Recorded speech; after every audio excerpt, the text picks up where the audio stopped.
There's an unspoken rule in hip-hop: how you look is almost as important as how you sound. The clothes you wear become part of the bars you spit. The visual becomes part of the narrative. And Kendrick Lamar, arguably the most critically acclaimed rapper of his generation, has never treated fashion as an afterthought. Every outfit is a thesis. Every fit is a subtle middle finger, a knowing smirk, or a cultural callback. Now, as his monumental grand national tour storms across cities alongside SZA, Kendrick has quietly restructured the team behind his evolving look, making it clear: the fashion isn't just an accessory, it's the message. Welcome to celebrity rap life, where the red carpets never roll up and the spotlight never fades. The rewards are legendary. Because in celebrity rap life, every downfall can become a comeback, and every headline tells a deeper story. Hit that like button, subscribe, and turn on notifications so you don't miss a second of what's coming next.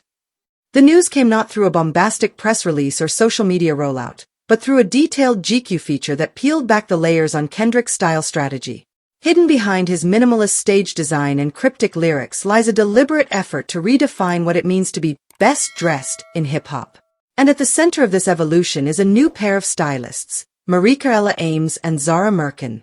This duo doesn't just pick pieces off the rack. They curate narratives. Together with Kendrick, they're building a tour wardrobe that's part high fashion, part streetwear, and entirely intentional. Chanel paired with vintage tees. Supreme mixed with obscure, emerging designers like Fountain of Soul. It's a silhouette that sidesteps trend chasing and enters into storytelling through textures, colors, and cultural nods. It's fashion as memoir. But let's rewind. Kendrick Lamar didn't always care this deeply about clothes. Or at least, he didn't want you to think he did. Early on, his look mirrored his lyrics: stripped down, raw, and locally sourced. Hoodies, Vans, khakis. But that simplicity was deceptive.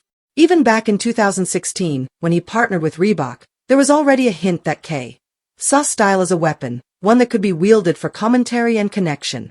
His collaborative sneaker drop pushed for gang unity, subtly blending red and blue across the Reebok ventilator model in a city long defined by division. Then came his switch to Nike in 2017, and with it, a more refined vision. The Cortez collabs were less about rebellion and more about heritage, throwback silhouettes laced with Compton's DNA. He wasn't dressing like a trend follower. He was dressing like a time traveler, threading history through every lace and lining. As his profile skyrocketed post-Damn. And especially after winning the Pulitzer Prize in 2018, the microscope on Kendrick's fashion only intensified. Enter Taylor McNeil. McNeil became his go-to stylist, quietly shaping some of the most iconic looks of Kendrick's late 2010s and early 2020s run. When Kendrick made a surprise appearance in 2023 on Baby Keem's The Hillbillies and declared himself the best dressed moving forward, that wasn't braggadocio, it was a prophecy. McNeil was already orchestrating a visual renaissance, one outfit at a time. That Margiela denim-on-denim suit, the so-called Canadian tuxedo, he wore to the 2024 Grammys? It wasn't just a fashion statement. It was a chess move. Coming in the middle of his icy standoff with Drake, the outfit carried coded signals for those paying attention. Margiela's outsider aesthetic, often favored by artists on the fringes of conventional celebrity, became Kendrick's armor. He wasn't there to play the red carpet game. He was rewriting its rules. At the Pop-Out, Ken and Friends concert on Juneteenth 2024, the subtle but loaded combo of red Nike Shokes and a cozy, unbranded hoodie from the Row added fuel to a fire already blazing from the stage. It was deliberate contradiction. Technical performance meets minimalist luxury. Kendrick has long understood that duality sells, but more importantly, that it speaks. And who could forget the flared Celine jeans from the Super Bowl 59 halftime show? An instant visual signature. A sartorial curveball thrown into America's biggest mainstream spectacle. He looked like no one else who had ever graced that stage, and that was the point. But the Grand National Tour marks a new chapter, both musically and visually.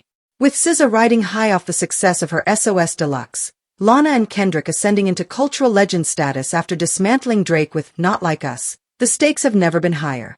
The stage has expanded. The eyes watching have multiplied. And the wardrobe had to evolve. Taylor McNeil, now deep in high fashion's inner circle, is juggling new high-profile clients like Timothée Chalamet, Brad Pitt, and Lord. Her creative bandwidth, while still influential, is more dispersed. And so Kendrick, never one to leave any part of the machine unattended, made his next strategic pivot. Enter Maricarella Ames and Zara Merkin.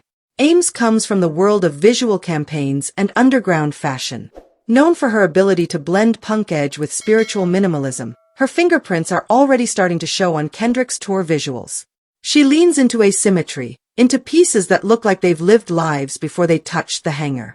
There's storytelling in the distressing, in the layering, in the way a sleeve droops just slightly over a ringed hand. Zara Merkin, on the other hand, is New Zealand bred with a deep understanding of fashion as counterculture. Her past work includes shoots that blur the line between music video and photo essay. With Kendrick, she's bringing an archival touch, introducing pieces that pull inspiration from the late 90s Tokyo underground scene, from vintage hip-hop tour tees, from old punk zines and forgotten LA thrift staples. Together, they're helping K. walk the tightrope between now and timeless. He's not interested in trends. He's building a mythos. And the tour fits have been nothing short of cinematic. In New York, he opened with a deconstructed trench coat in deep gray, accented with leather gloves and worn-in boots, more detective noir than rap show. In Chicago, he sported a cropped bomber jacket over a Chanel tee, paired with distressed black jeans from a rising designer who has yet to break out on the runway. In each city, subtle tweaks reflect mood, more aggressive in LA, more reflective in Seattle, more militant in Atlanta. His wardrobe mirrors the music, shifting from joy to rage to vulnerability without losing cohesion. The fabrics themselves tell a story. Silk paired with heavyweight denim. Technical outerwear layered under delicate lace. Vintage camo paired with high-end accessories. This is Kendrick pushing the conversation forward. What happens when fashion isn't just an accessory to sound, but a sonic extension? He's also embracing silhouettes that challenge gendered norms. Flared trousers. Cropped jackets. Slouched knits with pearls woven into the trim. Not flamboyant, but gently subversive.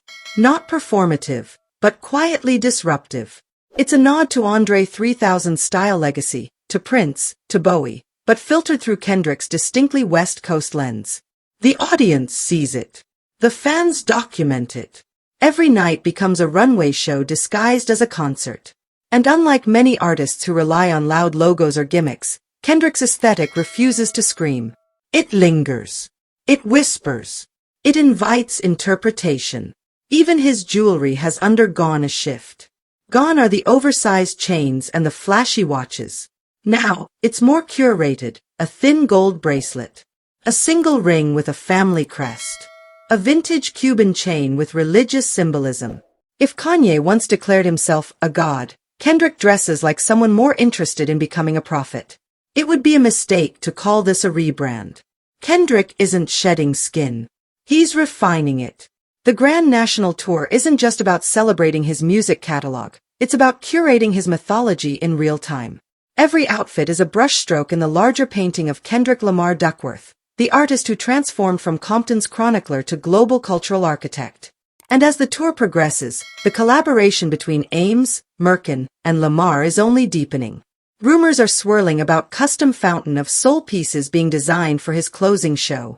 There's talk of archival Yohji Yamamoto being sourced for a spoken-word interlude outfit. Even whispers of a potential fashion film, documenting the full aesthetic journey of the tour from backstage to stage light. What's clear is that for Kendrick Lamar, the fashion isn't fluff. It's not a vanity project. It's armor. It's poetry. It's political. It's intentional. As he rapped back in 2023, "I'm the best dressed moving forward." The world laughed, then looked closer. Now, they're not laughing. They're taking notes. Kendrick Lamar isn't dressing to be liked. He's dressing to be remembered. And with every city, every fit, and every flash of the spotlight, that memory is being stitched into place, seam by revolutionary seam. This story is far from over, and the truth is still unfolding. I want to hear what you think. Drop your take in the comments. And if you don't want to miss the next twist, hit that like button, subscribe, and turn on notifications so you don't miss a second of what's coming next.